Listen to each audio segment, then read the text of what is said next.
Okay, level with me here.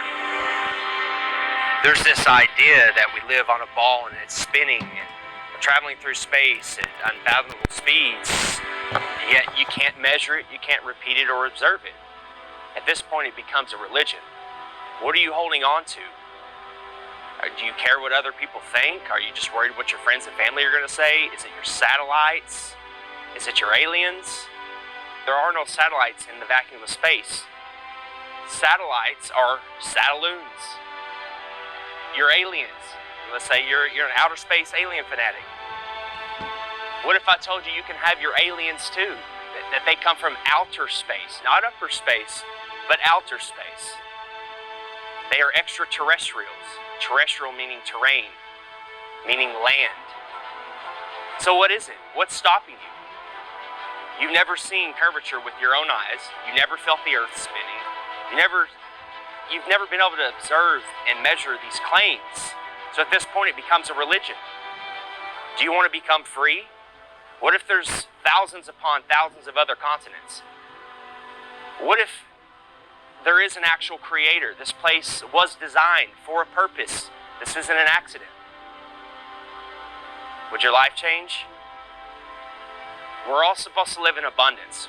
We're all supposed to be here for a purpose and learn and love and live. Being on a ball from an accident of a big bang, evolved from monkeys, that's no way to live. That's no way to perceive life. You're an accident. You have no purpose. What's stopping you? Look out here. There's no curvature. 120,000 feet, 30,000 feet, it's nowhere to be seen. Where's the curve? It's time to pay attention. It's time to wake up. It's time to become free.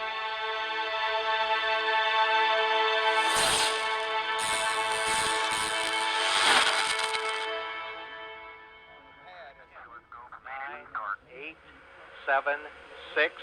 We have main engine start. 4, 3, 2, 1, and liftoff. Liftoff of the 25th Space Shuttle mission, and it has cleared the tower. On January 28, 1986, CNN watched the Challenger launch live on the air with its viewers. They and the other media outlets told you that the astronauts died in the explosion. But as always, there is an agenda behind every mainstream headline. This morning, it looked as though they were not going to be able to get off. 1 minute, 15 seconds. Velocity 2,900 feet per second. Altitude 9 nautical miles. Downrange distance 7 nautical miles. Looks like a couple of the solid rocket boosters blew away from the side of the shuttle in an explosion. Flight controllers here looking very carefully at the situation. Obviously a major malfunction. We have a report from the flight dynamics officer that the vehicle has exploded. Today is a day for mourning and remembering. Nancy and I are pained to the core by the tragedy of the Shuttle Challenger. We know we share this pain with all of the people of our country. This is truly a national loss. The 7 NASA astronauts supposedly killed in the 1986 Challenger disaster did not die in the explosion and are quietly living out their lives in the US, with many of them hiding in plain sight, using their same names and working at high levels in the same fields they worked in before the disaster, according to explosive evidence uncovered by investigators. We've located 6 out of 7 of them. In the world of deception, it's really easy to say this person is that person, and there's a lot of that going on, muddying the waters. But 6 out of 7 have identical names. They work for universities, most of them. There were no people in the Challenger. That was a hoax. That's been proven conclusively by researchers and reporters, investigators, who have found that those supposed people that were in the Challenger are still alive today. We remember Dick Scobie, the commander who spoke the last words we heard from the Space Shuttle Challenger. We remember Michael Smith. We remember Judith Resnick. We remember Krista McAuliffe. We remember Ellison Onizuka. We remember Ronald McNair. People still think the Challenger exploded with these astronauts. It was a horrible thing. Never happened. Yes, the rocket exploded. There was no one on board. So imagine you're at the launch of the Challenger. This is a historic moment, and it blows up in midair. Whether you are personally related to somebody on there or don't know anybody, you're going to be a mess. This is an emotional, incredible scene. And CNN was reporting, and they told the cameraman, let's get a live shot of Krista's parents. And when they zoomed in on them, they were giggling, they were laughing, they were smiling.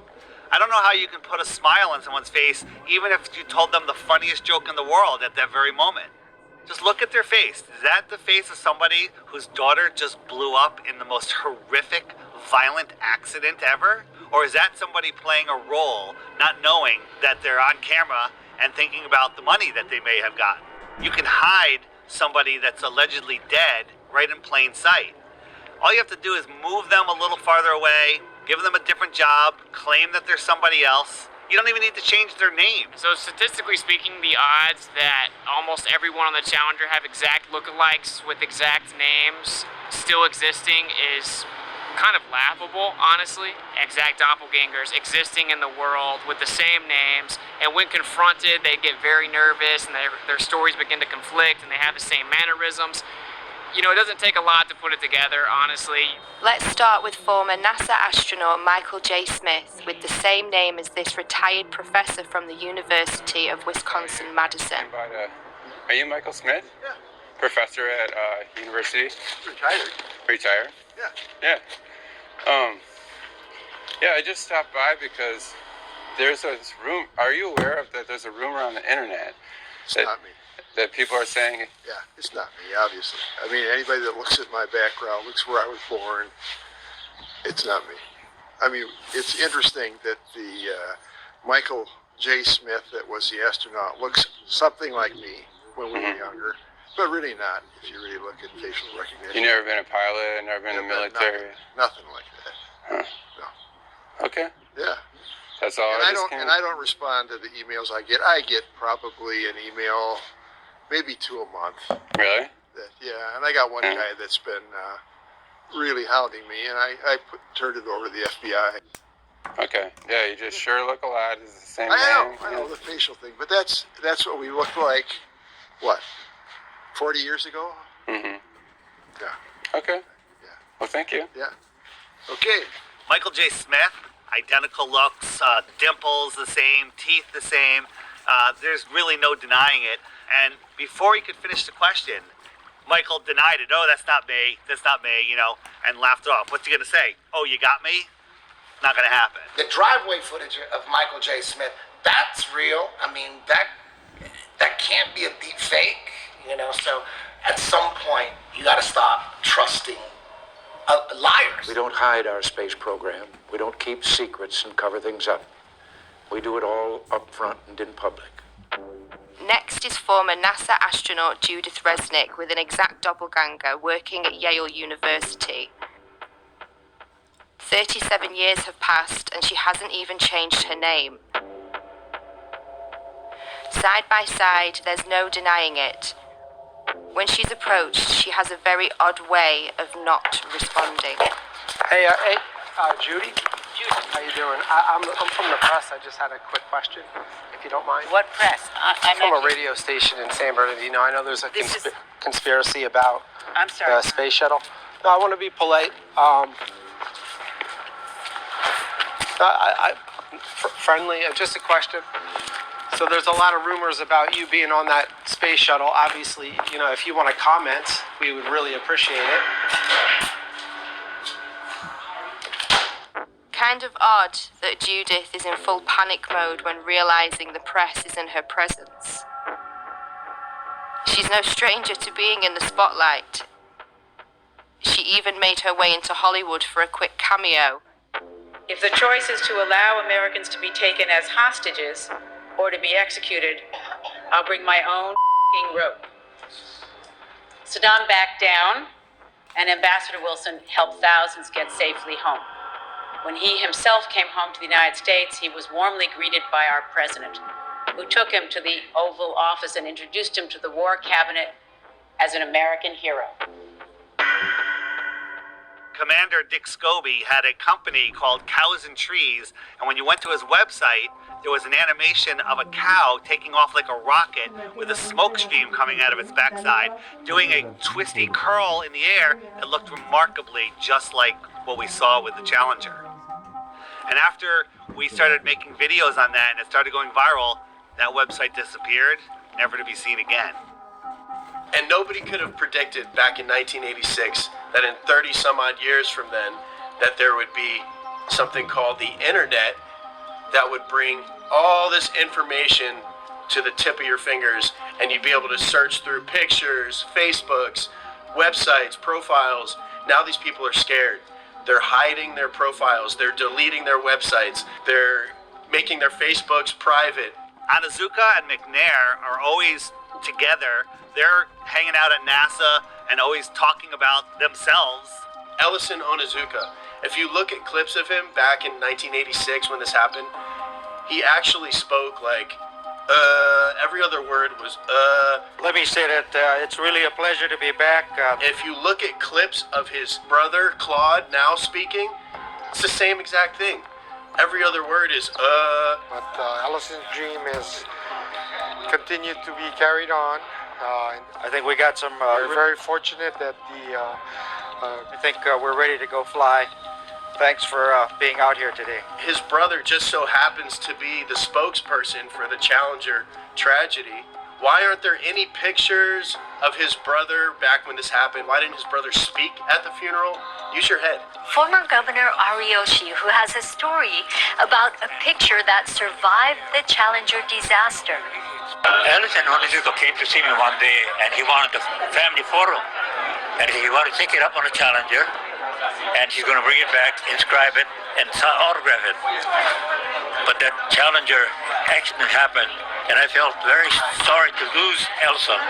But I didn't even think about the photo. I thought everything else must have been destroyed completely.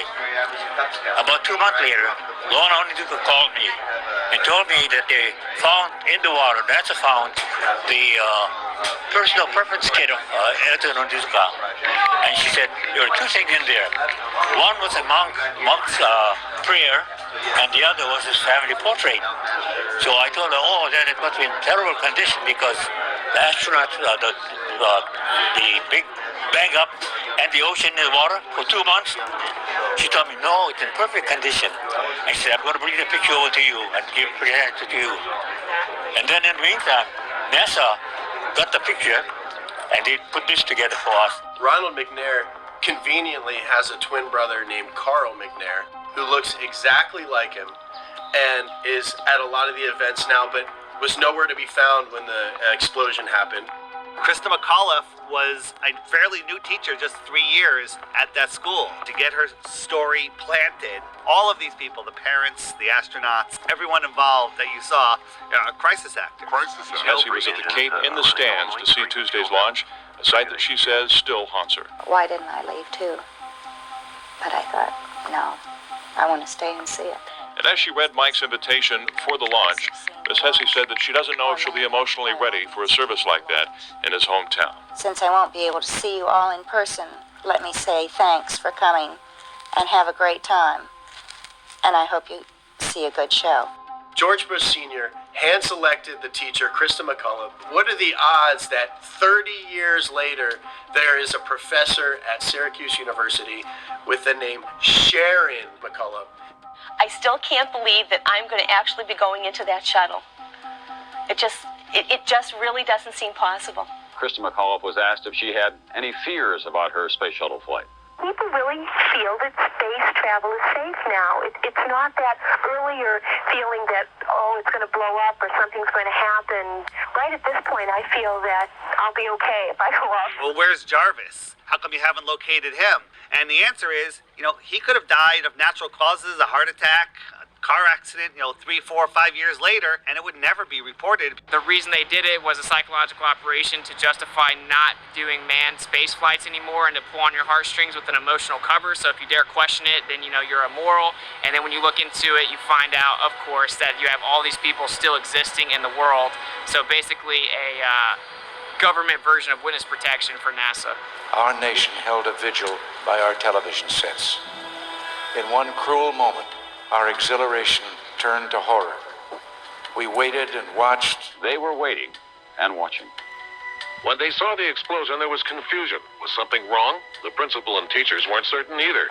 Then it got very quiet as the horror of it began to register. Besides the trauma-based mind control and putting children through that trauma, and also it reinforces their model. It reinforces their religion. Look, all that this terrible thing happened. We're trying to go to space. We're trying to explore for science. But oh, look, all those people died. But at 1 o'clock, school was closed. It had to close. I felt as if my whole body blew up inside when I saw that. And I can just never be as shocked as I am now. Seeing it with my own eyes, it really just scared me. Some astronauts blow up in a rocket. What does that do subconsciously to the average person? They don't want to go up into space. They don't want to blow up in a rocket. We'll leave that to the professionals. We'll leave that to NASA or government. Once they had seen the evidence on the visual screen that there would be no survivors, it suddenly became apparent to them that they were dealing with death. The government had incentivized the different public schools to play the Challenger in their classrooms. So they rolled their TV sets out, they had all the children sit down and get ready to watch it, and 20% of the American public watched the Challenger event happen live. And within 1 hour, 80% of Americans had seen the Challenger tragedy happen. So just like with 9/11, they have everyone see this traumatic event, and then we're all in unison that we're traumatized. When it blew up, it was a form of trauma-based mind control that some people will never grow out of, and then the emotions kick in, and you're unable to think logically about what's going on. Of course, this was planned. They made every school show this event live. They wanted these kids to grow up defending this tragedy. Think about how many field trips come here, unfortunately. And they go in and watch that Heroes and Legends thing, and they come out thinking that this is the greatest possible hero that they could ever be. And that's just, they're actors. And we're building them up higher than your father, police, military, all these people that are actual heroes. These are actors working for a government agency. So. Next. Hello. I'm going to get one of these signed if that's all right. My name is Justin. Justin? Yes. I-N? Yes, with an I-N. Where are you from, Justin? Orlando. Oh, you're not far from. Not too far. No, I'm okay on a picture, but thank you. I do have a question though. Sometimes when we're watching the ISS footage, you'll see the astronauts sometimes connected to like wires and harnesses. Is that to keep them like in the frame during the broadcast, or what's the reason for that? No, I haven't actually. You mean while they're inside the shuttle? Yeah, like when they're inside the ISS, sometimes during the feeds, the broadcast, you'll see kind of pulling on their belts or something like that. I bet that is. I have not personally seen that. Oh, really? But I know that they try to be still when they're doing talking to someone, and then they usually try to release and do like a flip at the end or something like that. Because I've seen the flip before, and it almost looked like a foot was caught like inside something, but there was nothing really there. It was really strange. I didn't know if there was something to kind of like hold them in place or something. We never had anything like that, but they may have learned over time that it was hard to stay still, and they may have come up with something. Did you ever think the public would find out that all the spacewalks were filmed underwater? Did you have any comment on that? Well, we train underwater. Oh, okay, but only training? Only training. Okay. Most of the public have no idea that the ISS is located in an underwater neutral buoyancy lab in Houston, Texas. The space station footage that they trick us with is not traveling at 17,500 miles per hour above your head. It's all being filmed here on Earth. An exact ISS replica underwater. Coincidence? It's a pretty simple process. Film your footage underwater, remove the water layer, add in your CGI Earth layer, and cast your spell.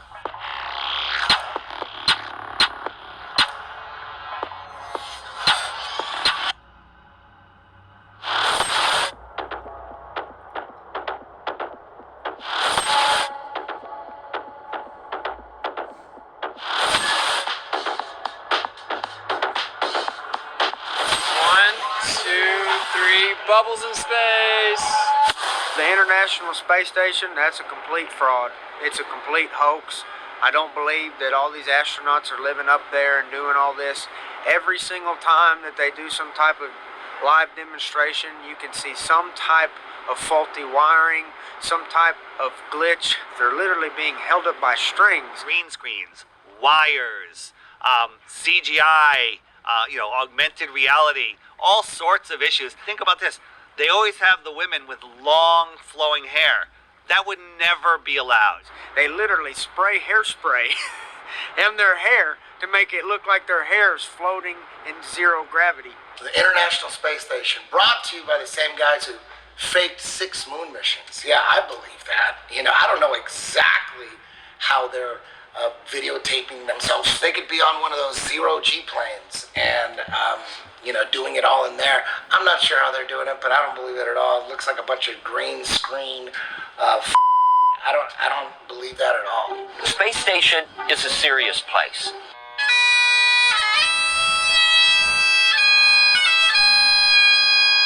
We're doing serious research, scientific research, and engineering research. On solid fuel wires, turn the key and light the fire. Running around in gorilla suits, going 17,500 miles an hour. There's supposedly micrometeorites, other satellites up there. They could die at any second, but they're running around playing with water. They're always playing with water, claiming to grow lettuce. And I love this video because it looks like animation, like something that somebody made, but it's actually real footage from the space shuttle, just sped up just a little bit. And this is a little video. It's about 4 minutes long here. So there's the space station. I love that this is not animation. This is film taken by a shuttle of the space station. And so this is real. It's not animation. Now this looks like animation, and I'm very proud to know that it's actually real film. It's not a video game. People are living there. I know this looks like animation, but it's actually really real.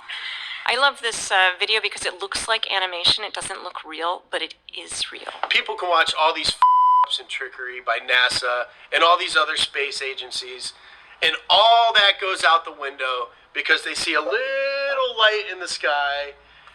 And it's the ISS. Oh yeah, that's the ISS. That's all the proof they need, and everything else goes out the window. The view will still be A-OK out there, and all you need to look for is a bright light in the sky that will be moving, and that'll be the space station. I've seen the light go from horizon to horizon.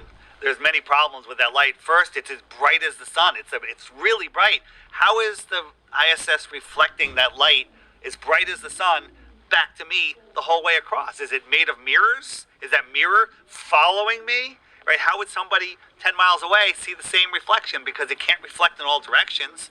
It's going 17,500 miles an hour for 12 minutes. I could see it. So what is it? I was in communication with a NASA whistleblower, and he says that they have 5 B-2 bombers that they've remodified with some parts of them are transparent material, with a thin metal struts that you really can't see. The bottom was overlaid with LEDs to match the color of the sun, and they use them in their base. 2 of them are in Alaska, and I forget where the other ones are, and they take turns doing these flybys.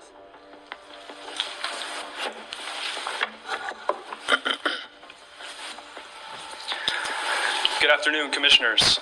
Today I'd like to bring to your attention a potential fraud on an enormous scale happening in York County. There's now clear evidence of NASA using numerous methods to grossly mislead the public about astronauts being on the International Space Station. During interior ISS scenes from NASA's own live feed, the use of wires, harnesses, green screens, and virtual reality have been detected to achieve the appearance of a weightless environment. This begs the obvious question. If they're really up there, why are they using Hollywood techniques to fake the footage? Are they in space or are they underwater? Now, what's really interesting is that they train for spacewalks in an underwater pool with a complete ISS replica. Now, surely they aren't filming these spacewalks in an underwater pool and then editing them to appear if they're in space, because that sure would be something, wouldn't it? I'm calling on the Brevard County Commissioners to open a full investigation into NASA's fraudulent practices and use of taxpayer dollars. It costs NASA $3 billion per year to operate the ISS, and if they don't have a darn good explanation as to why they're faking these videos, I and the public would like a darn good explanation as to where our tax money is going. It is our duty to to expose and eliminate this fraudulent and astronomically wasteful ISS program. And look, I know what you're all thinking.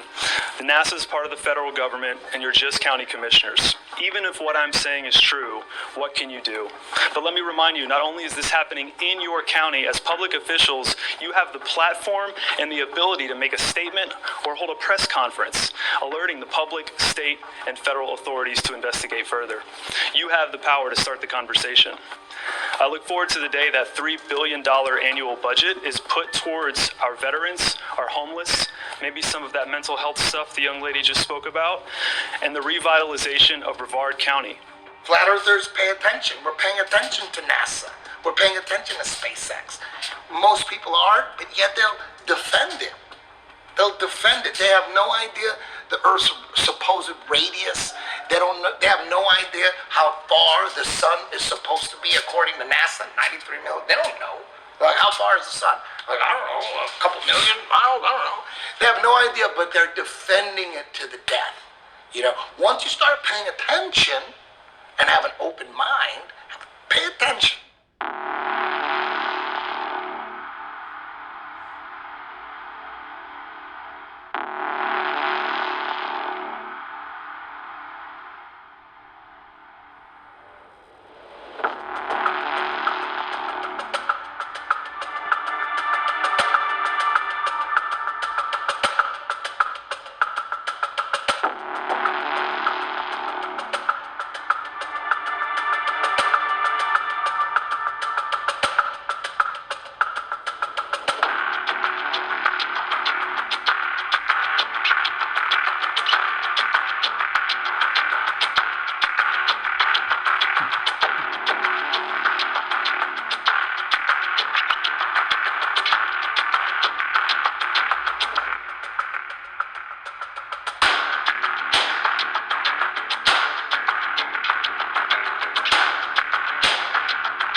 Ever.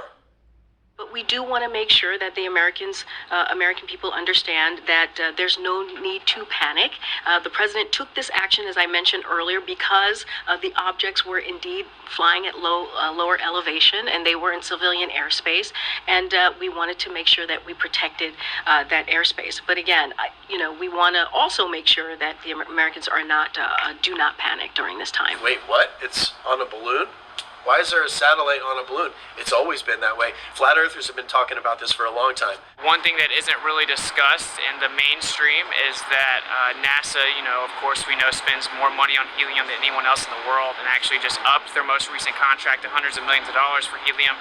And they admittedly launched balloons bigger than 1 to 2 football fields. And it's significantly more efficient for transmission of data, for weather compilation of data. They basically have a fleet of balloons above you that are facilitating majority of the information that we utilize. So why do you think NASA is the world's largest consumer of helium? Why would they send up balloons, these satellites, on balloons if they're in magical floating space, in the magical floating vacuum of space? They're showing us, they're telling you right now, they're telling us in plain sight, hey look, satellites are on balloons, they're not in magical space. Right here at this research center. Okay, this loud truck, yeah. I know they're gonna make the noise. Okay.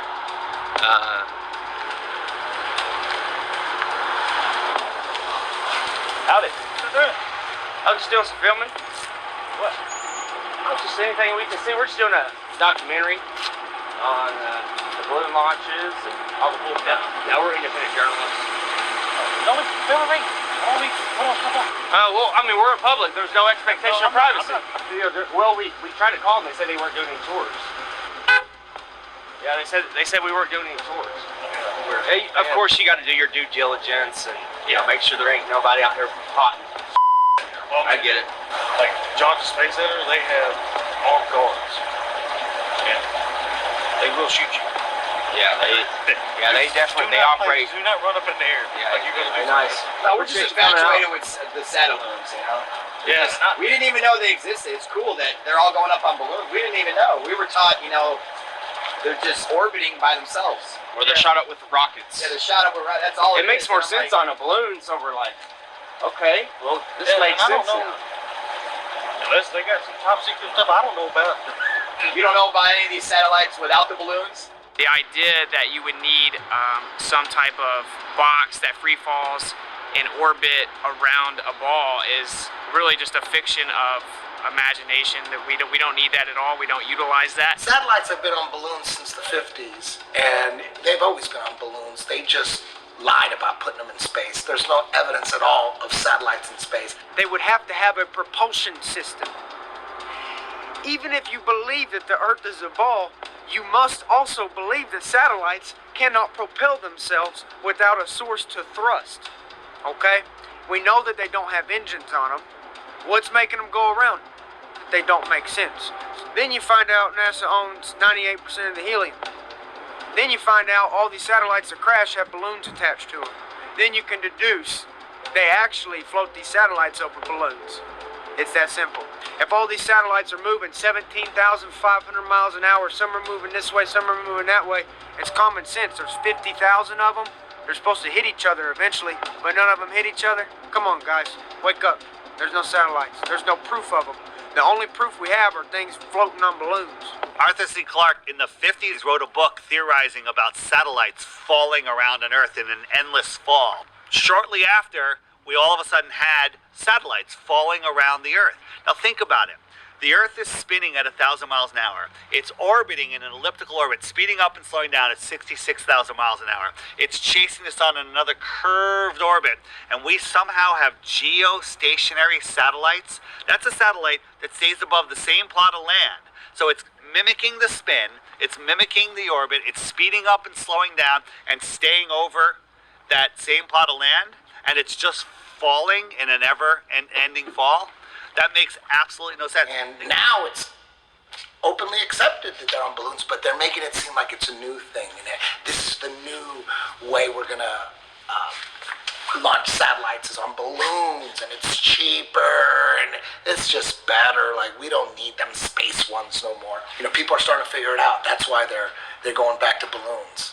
And majority of all the transmissions we use for our cell phones or quote-unquote satellite TV are all ground towers. They all send transmissions from the ground tower to tower, admittedly at high elevations. And of course we have underground and undersea cables that make up 99.9% of all transmission. So this just a facade in people's mind that you have little metal boxes flying around giving you all of your data. None of that is real. Oh my God, I'm calling my brother. That is freaking beautiful. Okay, there you have it. Artemis fly. Wow, it's flying right now. Whether it's the ISS or the rocket launch, the second someone sees it with their own eyes, they think it's real. This is freaking amazing. Oh, there it is. What the heck happened? They don't even know what the going on. The reason that you can always find a video of a rocket from NASA taking off and then slowly making a U-shaped arc is not because it's going around the ball and going to the other side or going out into space. It's because shortly after these rockets that are funded by your tax dollars take off, they only have a certain amount of time before they crash back to the Earth because they run out of fuel. It's all made up. So what really happens is they launch them near the ocean in Texas or in Florida. They will never launch a rocket from the middle of the country. It won't make it to the ocean. It'll crash on dry land. Okay? So NASA has to launch rockets from Texas in Florida because it's right by the water. If they wanted to launch a rocket from Little Rock, Arkansas, it wouldn't even make it to Texarkana. So when they launch rockets in Cape Canaveral, Florida, or in Houston, we have a problem. Yeah, the problem is you can't get past the firmament. In 1962, 7 years before they faked the moon landing, Operation Dominic began. A series of 31 missiles were shot straight up into the sky to test how high humans can actually reach. They quickly figured out, not far at all. It seems that whenever they were shooting these missiles up into the sky, they were actually interacting with different layers of this plasma field or this electromagnetic phenomena, and it seems to have fluid-like properties. As it actually hits a certain portion of this force field, if you will, it begins to disperse and seek equilibrium based on the impedance of the electromagnetic layers. Why is it when we review this footage that these things are exploding? It looks like they're hitting a barrier. Testing the strength of the firmament, and they weren't able to penetrate it. What's going on there? What is this? In my opinion, I think that they were trying to find a way to possibly get out. There's a firmament above us. So everything is as above, so below. Obviously, many people are becoming aware that there's a firmament above that many people are now starting to realize is impenetrable. No matter what you do, you can't go straight up in the air and keep going. An interesting rocket launch was the amateur Go Fast rocket. They gave us something that NASA and SpaceX never gives us, an uninterrupted feed from their camera. If you watch a NASA launch or a SpaceX launch, there's 4, 5, 6 cuts before it even clears the launch pad. Gave us an uninterrupted 72 miles, I think, went up, and all of a sudden it went kerplunk, it hit something. It went up and it appears to have hit the firmament. One thing I really want your generation to embrace is that the Earth is a closed system. We cannot leave the Earth. There's no place to go. There is water surrounding us in all directions, including directly above us. We now know that there's something called superfluid that exists. You could have helium-3, and it could actually offer full electromagnetic propagation perpetually without any impedance. Based on the things that I see, such as Crow 777's lunar wave observations, I think that there is clearly a fluid-like medium above us. The waters above in ancient astronomy, which was the same science as astrology, except one was more theological and one was more secular, they taught that this was called the crystalline sea. And in the book of Revelation, it speaks about the crystalline sea. It's the 9th heaven. The waters above, it's firm. I think the evidence is pretty overwhelming that there is a fluid-like medium above us.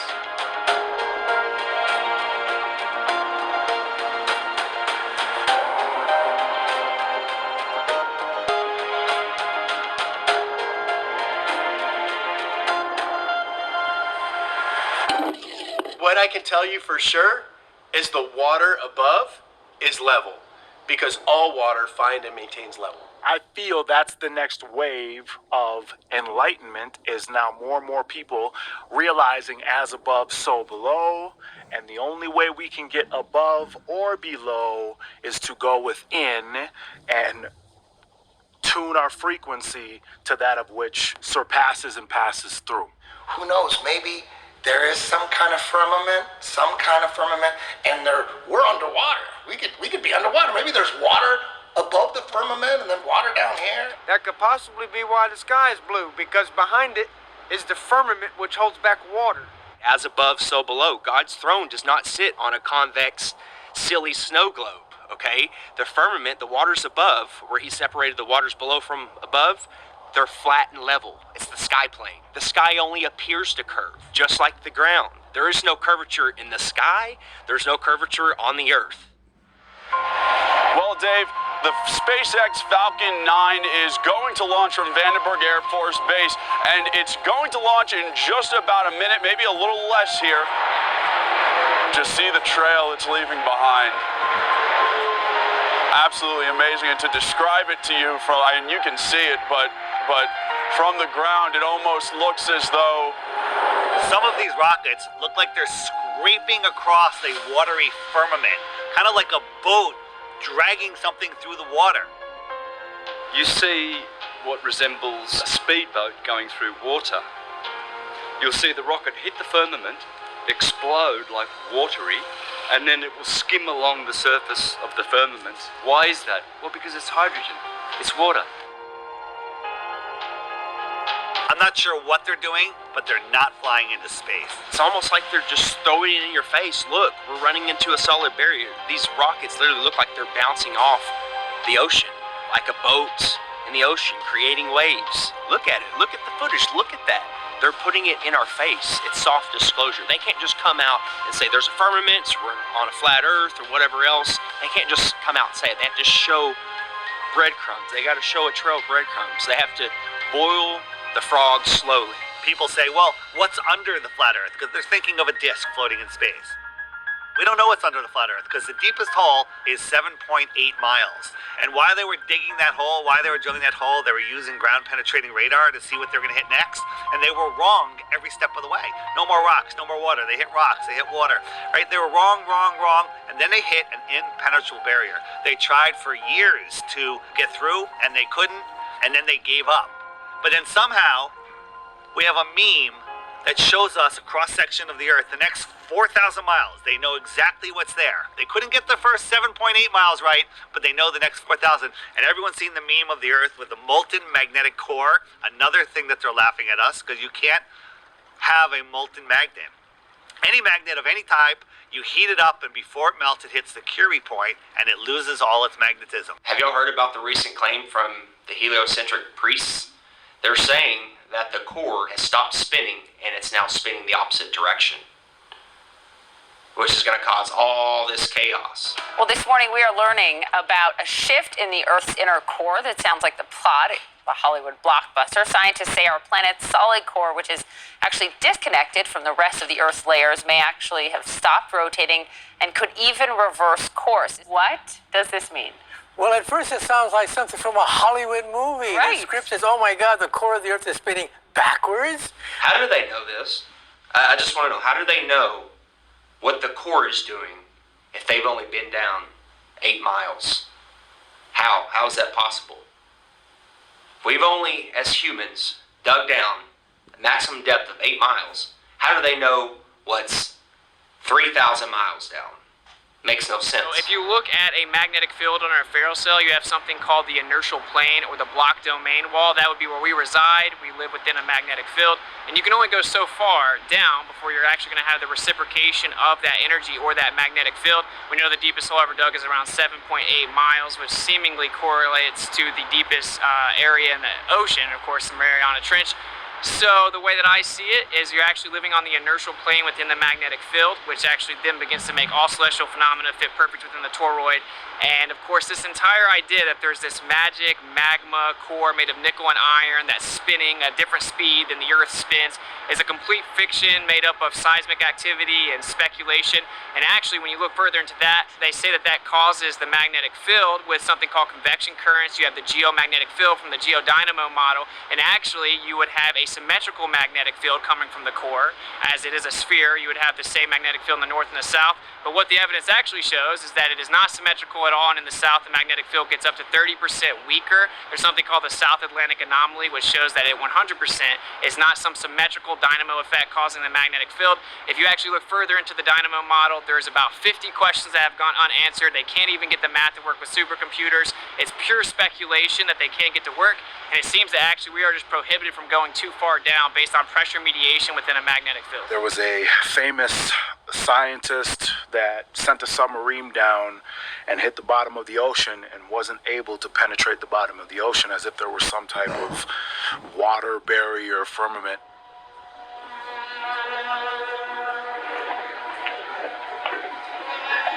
One of the strangest places on the ocean's floor was only just discovered in the 1990s.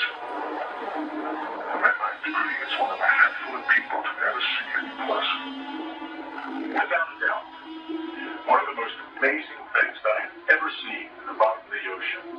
It was while filming for Blue Planets in the Gulf of Mexico. And I noticed there there's something out in the distance. Couldn't tell exactly what, but it looked like a dark band. And as we approached it, the dark band became a donut. I saw this donut. It was black in the center. What the heck is that? And so as we get closer and closer to it, I noticed that the black band had what appeared to be kind of steam over it. And then I looked, and there was water lapping against the shoreline. This band was a ring of mussels. And inside the ring of mussels was a lake. And it's like, wait a minute, I'm already underwater. And we went out over the water in this lake and tried to descend in it and bounced off. It was so super saline and dense that the submarine couldn't go down in it. We literally bounced off, and as we bounced off, we sent ripples heading back to the shoreline. It's because of the firmament. It's firm. What I believe is that this is a plane and everything vibrates, and ultimately we have to become masters of vibration to work through the dimensions of this plane. This is the third dimensional plane. So this physical,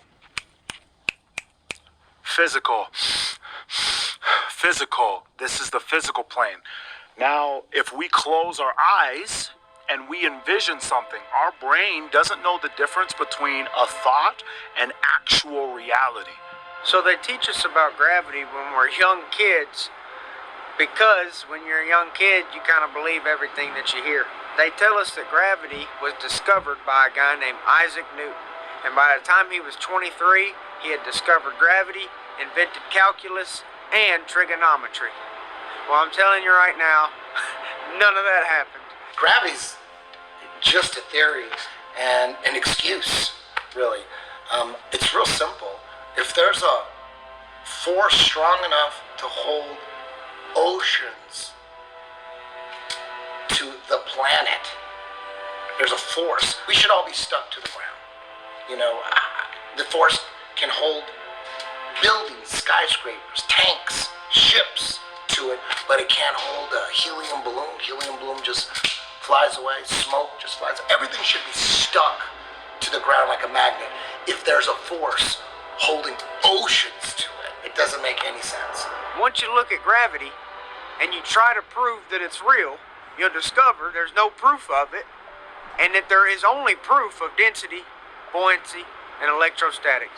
Electrostatics is a proven thing. We all know that a positive and a negative will attract towards each other. So the Earth has a neutral or negative charge. Everything above it has a positive charge, and it is attracted to it. Everything that exists is electric. There's not one thing that exists in the entire world that is not electric. It's actually the unifying force that keeps everything here, holds everything together, and everything seeks equilibrium based on that. So everything's trying to find a state of rest based on its electric phenomena or its electric nature within the environment that we exist within. And then when you start to look further into it, you find out that on the smallest scale, electrostatics is significantly stronger than gravity is even claimed to be. Magnitude's greater, 10 to the 36 power to be specific. So everything, simply put, everything that exists is electric. Everything that is falling to the ground or not falling to the ground is seeking equilibrium based on electrostatics. We can actually test this. We can use something called a corona motor, and whenever we manipulate electrostatics, we can make things levitate. We can make things go up or down, and we can actually change how fast they go down. We can also manipulate the weight of an object simply by manipulating electrostatics. And of course, that's how science actually works, is you do an experiment that shows you what the cause of the effect is, and you can manipulate electrostatics and cause the effect of downward acceleration, commonly referred to as gravity. Of course, I've never seen a test that manipulates space-time, and you will never see that. It doesn't exist. Everyone thinks that the reason things fall is because of gravity, but actually everything that exists is electrostatic. So whenever things go to the ground, they're seeking equilibrium, so they go find their balance on the ground where their charge disperses or spreads out in through the ground. So we have positive charge in the air, we have negative charge on the surface of the earth or on the ground, which is why it's called grounding. And then we introduced positive charge, and then it went back down to the ground to seek equilibrium. This shows that that's actually what objects do when they fall to the ground. They go to the ground because of the electric forces, and they seek equilibrium on the earth. We knew about it as in the 1950s, even earlier, and it's all been hidden because if humans were allowed free energy, free movement, and able to explore, we would find out what this place is. We'd find out our position in this world. And that's the number one thing. Why are they hiding flat Earth? Why? What's the motive? And the motive is to keep us dumbed down, not knowing who we are, not knowing where we are, not knowing the true power that we have, and not having true freedom. So ultimately, the master plan in all of this is to fake an alien invasion. I think one of the biggest upsets with globe believers when they hear flat Earth is we're taking away their Star Wars. We're taking away their aliens. We know aliens, extraterrestrials, have been documented since all recorded history. I've actually personally seen UFOs multiple times from like the age 18 up, probably 7 different times I've seen UFOs. I know it's a very real phenomenon. What about the secret space program? I call it the secret propulsion program. They're using electrostatics and other technology to maneuver around. Maybe they're even just pulling energy out of the air.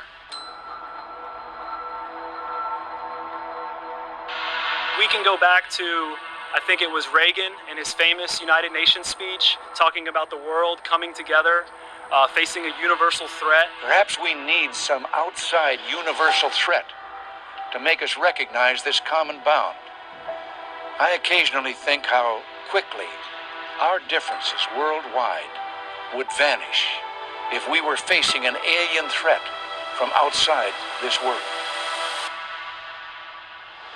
They knew back then that that's the best way, the most powerful way to get everyone to unite into a one world government. If suddenly there was a threat to this world from some other species, from another planet, outside in the universe, we'd forget all the little local differences that we have between our countries, and we would find out once and for all that we really are all human beings here on this earth together. Well, I don't suppose we can wait for some alien race to come down and threaten us, but I think that between us we can bring about that realization. We did secure some footage of the flying disc in the hangar. The code name for the project is Equipe, and it has been designed for humans to fly. We asked the scientist in charge of the project what propulsion system the craft uses, but he would not divulge what he called classified information.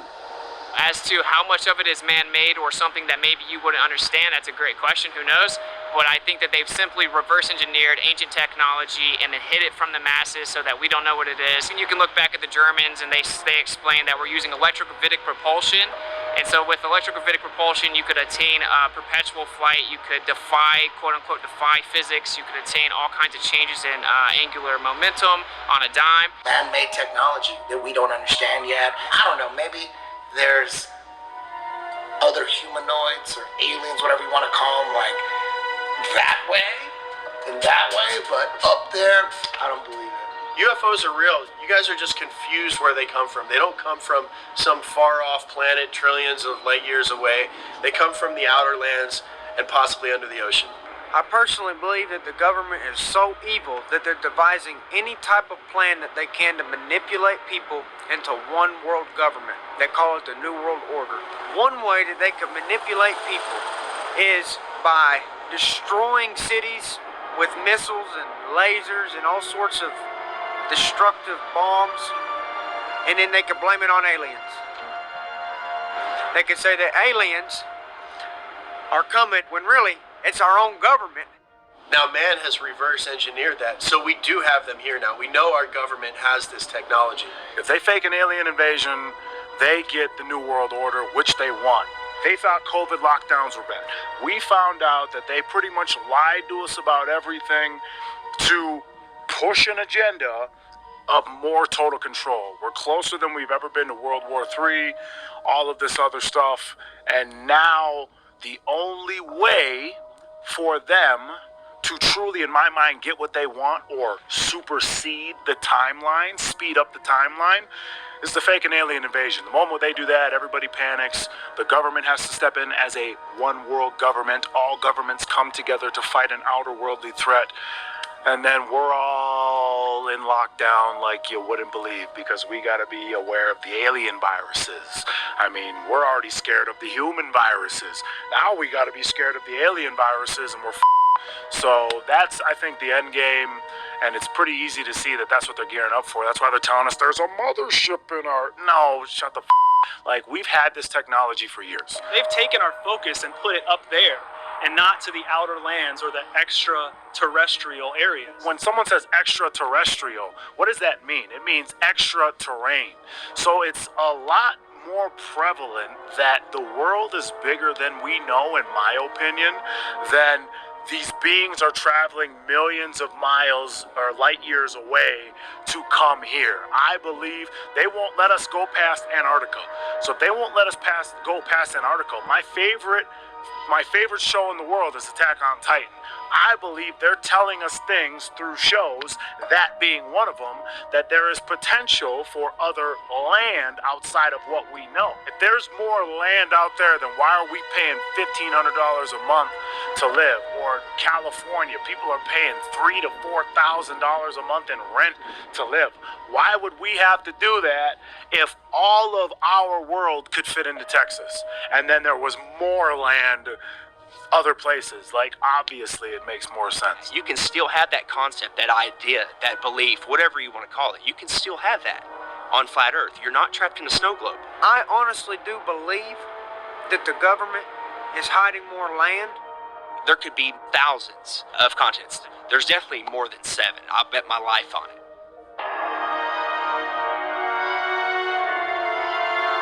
Relax.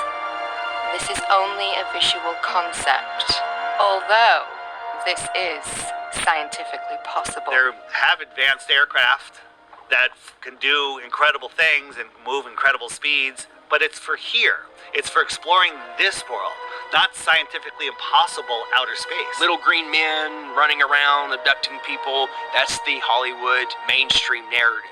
There are underground caverns. There are underground cities. Deep underground military bases, DUMBs, there's all kinds of networks under the ground. Think about all the underground bases. Think about the millions and millions and billions of dollars that go into black budget projects and that is a whole nother industry. NASA, nobody knows what NASA does. Regardless if it's a government hoax to instill fear and control and take away our rights, if it's Project Bluebeam, just know that these crafts are not coming from outer space in the magical vacuum of floating balls. They're coming from outer space, not upper space. They're coming from outer space. The extraterrestrials are coming from outer space. So just know they're not coming from up there. There's a firmament. They're showing you on the daily, rockets bouncing off of it like water. They're showing you on the daily. They're not coming from up there. They're coming from out there. So I've recently come across information from someone inside the military that as early as 1992 they were able to attain the ability to do holography or holograms with acoustic holograms, electromagnetic manipulation, just utilizing light, as you know, for very realistic holograms in any size or proportion that you can imagine with the entire spectrum of dimensions.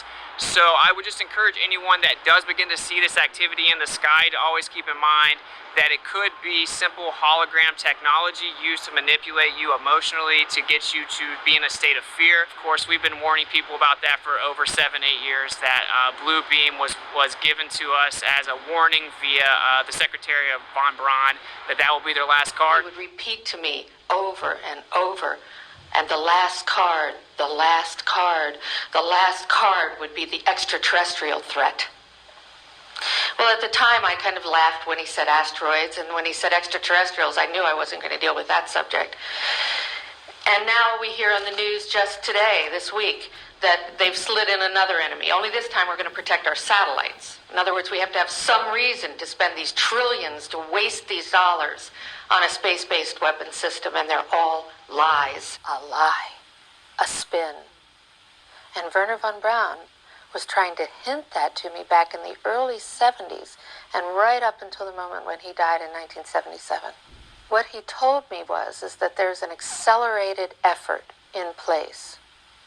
He didn't mention a timeline, but he said that it was going to be speeding up faster than anybody could possibly imagine, and that the last card that was being held was the extraterrestrial enemy card. The intensity with which he said that made me realize that he knew something that he was too afraid to mention. He was too afraid to talk about it. He would not tell me the details. I'm not sure that I would have absorbed them if he had told me the details or even believed him in 1974. But there was no question that that man knew and had a need to know. I